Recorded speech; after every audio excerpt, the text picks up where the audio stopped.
Hey guys, what's up and welcome to the vlog. Today it is stinking hot here in Japan. It is about 30 degrees Celsius. My new house doesn't have air conditioning yet, but I did pick up a new air conditioner today. Unfortunately, I do need to wait till like the 6th, which is like 3-4 days away for me now, till someone can come out and install it. It kind of sucks, but I mean, hey, it's a beautiful day. I've got the day off from work, so I'm going to do a service on the 33.4, which means oil change, filter, and get up under there, see if I can find any leaks or problems like that, as well as I'm going to give it a wash. It needs a car wash so bad. So luckily I've got all my gear here, and I'm really excited about, one, washing the car, and two, me getting wet so I can cool down because it is just crazy hot. Anyways, I'm going to set up the time lapse and let's get started. I used to walk these roads with you.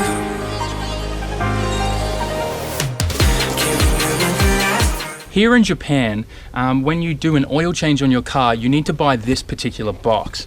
Now, what's really cool about this is where your old oil goes. And it's literally just a box that's got a bag in it, and it's just full of like cotton fabric and paper towels and stuff like that. And what it does is it absorbs all the oil. You then tie the bag off. They even provide a little zip tie here for you to like seal the bag. And then you fold the box back up and just throw it in the bin, and that's it. That's how you dispose of your old oil here. And normally most places, like when you buy your oil, which still comes in tins here in Japan, it's kind of like nostalgic and cool. But normally it actually comes with it when you buy it. So that's kind of a cool thing. Yeah, I got my oil filter here as well, which is the Pitwork brand. If you ever kind of like got a car from Japan and it hadn't been serviced before it arrived in Australia or the States, you probably would see this brand on a lot of your stuff, especially like fuel filters and oil filters and any other like air filters and stuff like that. This is kind of like the generic like Ryco brand kind of thing that's here in Japan that you would find like in Australia and stuff like that. So anyways, I'm going to get back onto the service. I've got to jack the car up first. And then, yeah, like the car's already been running. I did just do a drive to pick up a new air conditioner. So it is quite warm. So be careful, guys. Make sure you don't just like rub your hands and arms and stuff on the hot exhaust. It will burn you. Anyways, let's get to it. Where do I go?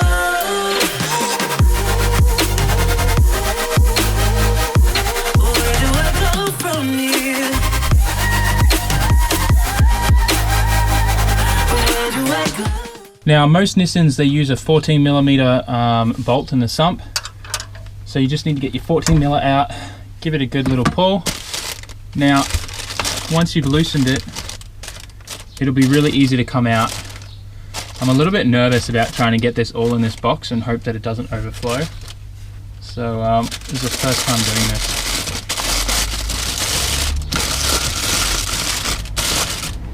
I'm going to try and prop it up a bit like this. But when you're undoing the sump bolt, you want to always keep pressure on it and keep your fingers on it, because the moment it lets go, you don't want that dropping into your oil collecting bucket or whatever. So you can see it's ready to come out and pull.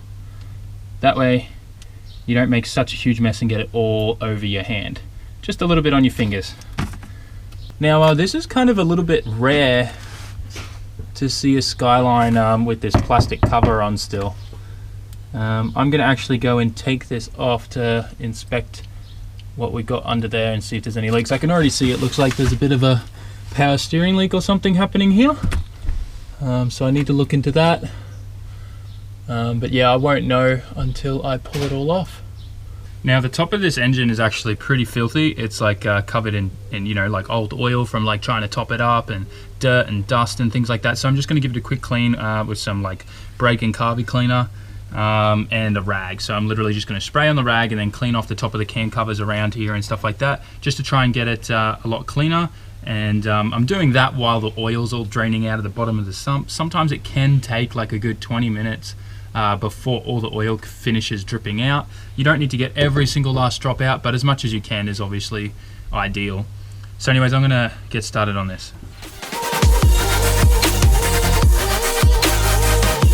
Where do I go from here?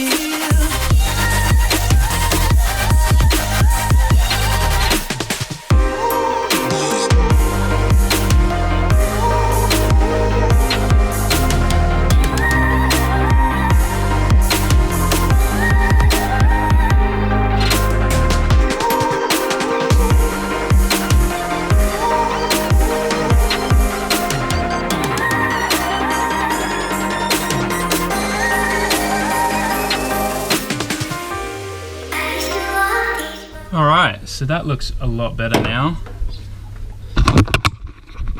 Okay, so I really think that looks a lot better here now. It's so filthy before. I mean, I still want to get all of this taken off and painted and stuff like that, but for now that'll do. And I really need to like clean up in here because there's just a lot of like dust and things and oil.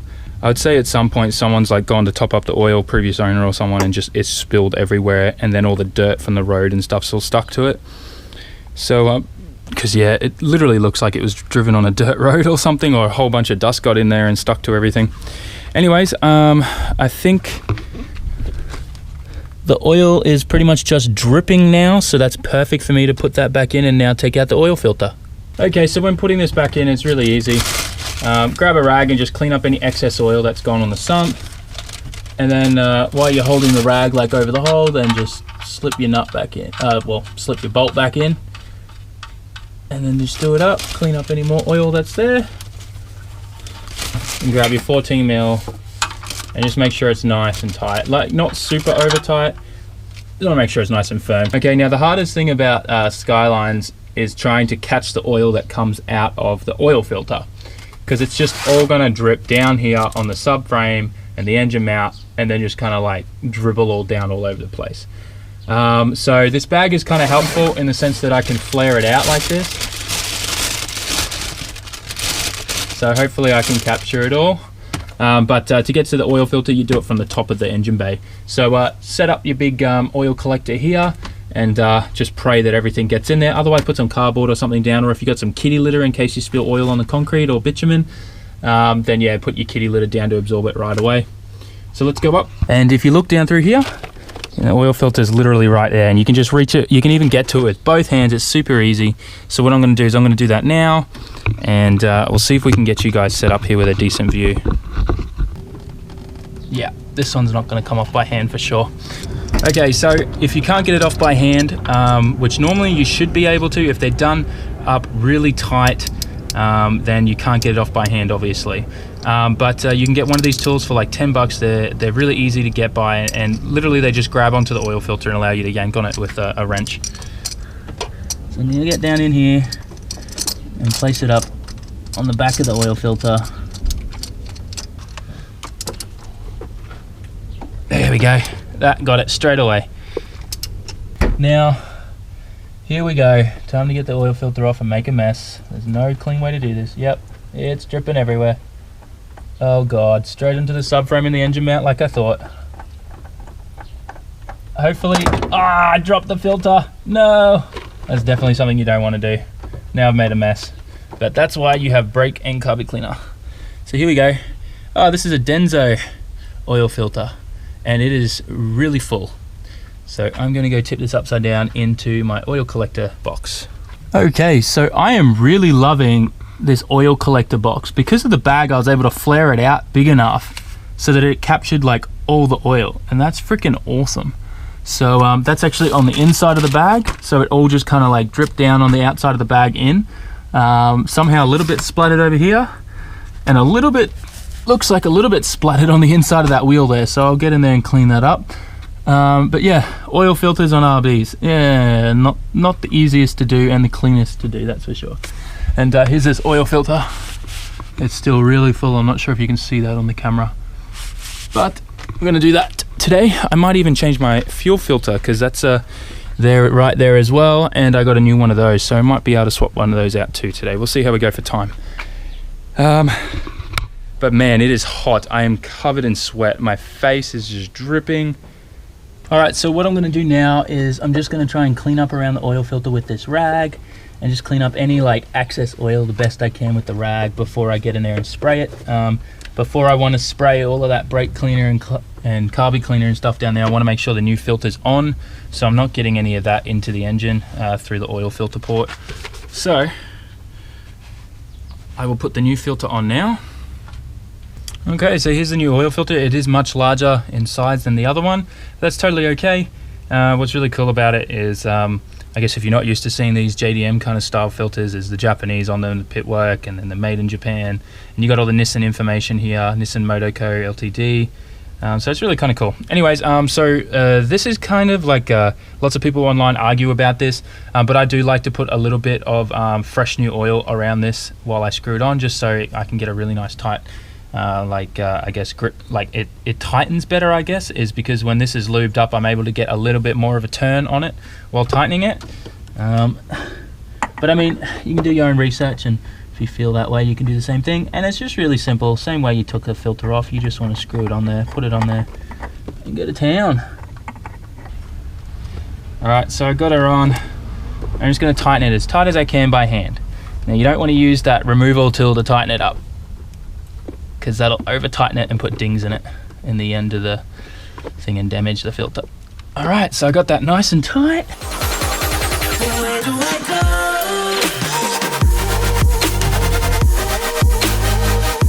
Where do I go from here? Okay, so the next step here is I'm going to fill up the engine with oil. This is my makeshift PET bottle funnel, and that's because the funnel I bought was too big to fit in the hole. So yeah, crap happens. So to open this tin, they do have like this little pourer here on them, but I find it to be quite crap. Anyways, you need to get a screwdriver and just pop the lid off, and then from here we can just pour this in and hope that the funnel doesn't fall out. Oh, look at that beautiful liquid gold.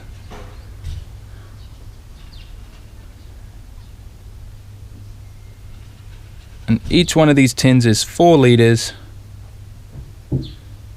and RBs take around 4.2 to 4.3, I think, off the top of my head, but I'll check that once I get it on the ground. So I'm just going to put this entire tin in, and then once I've got it off the jack and back onto, off the jack stands and back onto the ground and level, I'll let it settle. I'll start it up for a second, and then I'll check the oil level and I'll top it up as I need to. So my friends over at Tomei hooked me up with this Tomei kind of piston shaped oil filler cap, and I absolutely love it. So I've gone and put this on. Here, let me take it off and show it to you guys. It literally is like the shape of a piston. Looks awesome. Anyway, so yeah, they gave us that, and I think it looks awesome there. It'll look even better once I'm able to take all of this off and repaint like the valve covers and stuff. But for now, it's the little things that count, right? So here is what my like oil drain kit kind of looks like. It's still it's still got a fair bit of liquid in there, but the stuff has absorbed most of the oil up. And once I tighten the bag, I think like the rest of the stuff up on the top that hasn't absorbed any will absorb the rest of it. So that's kind of cool. I really like this idea. Makes it really simple and easy to get rid of like your old oil here in Japan. Ooh, it's so warm. Use the zip tie that they gave me with it.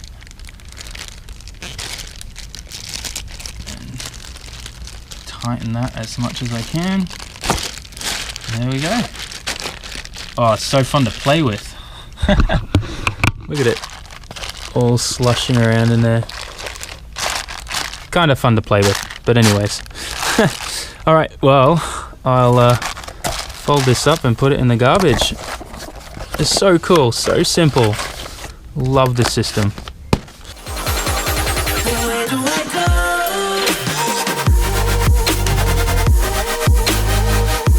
Where do I go from here? Where do I go?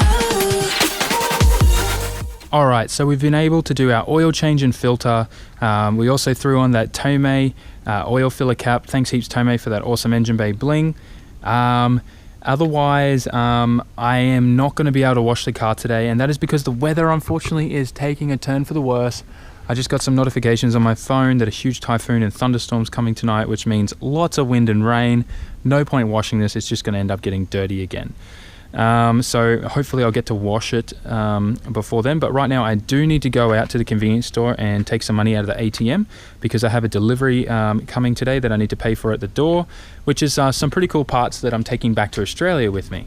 Oh, actually I just realized I haven't told you guys I'm going back to Australia this week. I'm going there for 1 week again, and I'm going to be working at a taco garage, obviously. It's end of financial year, so that means I got to do a lot of paperwork kind of junk. But I'm also obviously bringing these parts with me and some other parts, and I'm going drifting for a morning drift session at QR, which is on the 11th. So if you guys are there and you want to hang out and meet me or whatever, just come to Queensland Raceway for the morning drift session. It starts from like 8 a.m. So make sure you're there. I think it's Wednesday the 11th. So yeah, I'll be there drifting the 34. But otherwise, yeah, I'm going to be flying there this Friday, arriving there Saturday morning, and then pretty much come back here by Friday again the week after. So I'm away for a week, but that means I'll be vlogging daily in Australia, so hopefully I'll have heaps of content for you guys that'll be sick. But yeah, right now, convenience store, need to get cash out, and then yeah, when that delivery arrives, I'll show you guys what parts I've got, and hopefully that'll excite you guys, because it has something to do with Skylines and drift cars in Australia. So hopefully that'll pique your interest. Alright, so here's the box that I was telling you about where I was waiting for a delivery and needed to pay for it. And I'm in my studio right now because I'm setting up for a live stream that's happening in like an hour with you guys. And as you can see, like I'm definitely not kidding when I say there's still boxes around that we need to sort out. But here is this delivery. Now, before I tell you what they are, I think what I'll do is I'll actually show you what they are. So, as you can tell, this is a turbocharger, and there are two of these, exactly identical in this box. And if you know what these are, they are off an RB26. These are actually specifically from the R33 RB26 twin turbo. So as you can see, if I can get the camera in through the bubble wrap, they're both the twin turbos, the factory twin turbos, the N1 turbos that come on an R33 GTR off the RB26DETT. Now previously I've shown you guys in other videos like our adapter plates and stuff that allow you to put an RB26 intake manifold onto the RB20s and RB25s.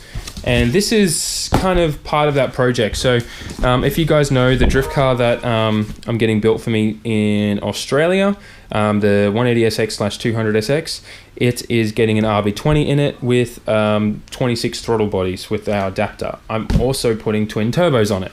And I'm keeping the factory ones because they need to be able to spool fast enough and stuff. So I'm not getting bigger turbos or upgrading these.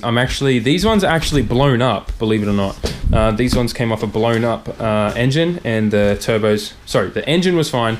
The turbos are blown up. So, you know, they just wore out over time or whatever. So we're rebuilding those once we take these to Australia. So hopefully we can maybe start that while I'm there. But these are going on the RB20 for the drift car. One kind of other thing I wanted to show you guys is this kind of like backdrop window that I use in all my videos now, where you'll see me sitting in the studio. Is I ran an LED RGB strip around the entire window, and that's so that we can have like a nice kind of effect or lighting effect in the background. It really creates like this nice kind of like a backlit kind of set. It's really nice. And yeah, it comes with a remote control and all that jazz, so I can just turn it on, and then I close this by tucking in the wires first. Like that, and then I'm able to get that nice kind of glow effect that comes around. So yeah, if you guys were wondering from my last live stream or video and everything what that was, that's what it is. It's just a really cheap $20 LED RGB strip. Does the job. Okay guys, so I am now like all ready to go with the live stream. I've got everything set up, I've tested everything. So this is where I'm going to say goodbye to you guys on the vlog. I hope you guys all tune in for the live stream tonight. It's going to be awesome. This video will come out after the live stream, obviously, around the time that I'm jumping on the plane to head to Australia, and then after that, it'll be awesome, crazy content back at Ataka Garage in Australia. So make sure you stick around for that. Anyways, guys, I better get onto this live stream. It's live in like 5 minutes, so I've got a few more checks I want to do to make sure that there's no technical issues this time. But as always, guys, thanks heaps for watching. Make sure you like, comment, share, and subscribe. Tell me in the comment section if you want to see me make any other videos on my Skyline or any tips or how-to guides or anything like that. I'll make sure that'll happen. And as always, ciao, mata ne.